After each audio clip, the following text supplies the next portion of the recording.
this week. Time now to find out everything else going on in the world of TCU athletics.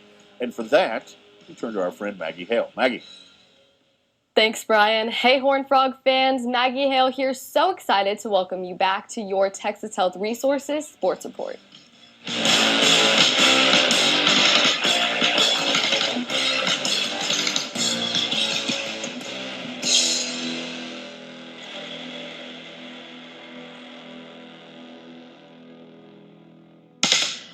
Frog fans, this past week was packed with action, but we've got you covered on this week's Texas Health Resources Sports Report. This week, TCU athletics was hot all across the board, so let's dive right in, starting with women's soccer. The number 8 TCU women's soccer team comes out victorious yet again, making their 6-0 season start the best in program history. The team traveled to face off against Alabama in what came down to a thrilling overtime game. The freshman Cameron Lancaster would be the first to put points on the board and give TCU a 1-0 lead going into halftime. Unfortunately, Alabama would find their way into TCU territory in the second half, leaving the teams tied 1-1 at the end of regulation. Messiah Bright, a TCU senior, would score the game-winning goal in overtime, making that score her first overtime goal. TCU would advance their win streak to 7 as they traveled to take on Ohio State Sunday morning. After playing a scoreless first half, TCU made the adjustments to seal the victory with 4 goals scored in the second. Lauren Mamoli and Messiah Bright would each score 2 goals, defeating the Buckeyes 4-1. The women now look ahead to Pepperdine this week. The volleyball team faced off against La Tech on Wednesday, coming out on top with a 3-0 sweep.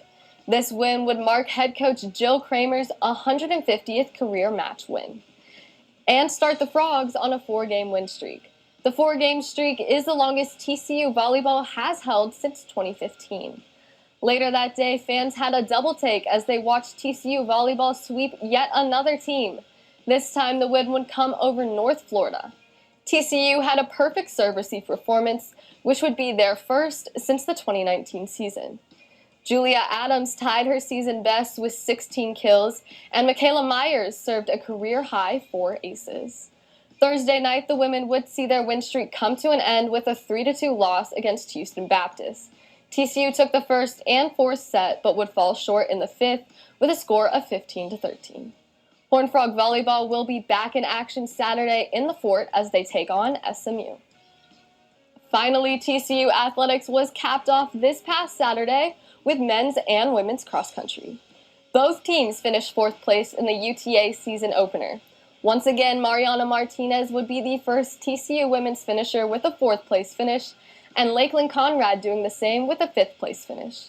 Both runners had impressive times, with Martinez running at a 5-minute 46-second pace and Conrad a 4-minute 50-second pace. Thanks for joining us for your Texas Health Resources Sports Report, getting an inside scoop into the world of TCU athletics. Back to you, Brian. Thank you, Maggie. We are honored.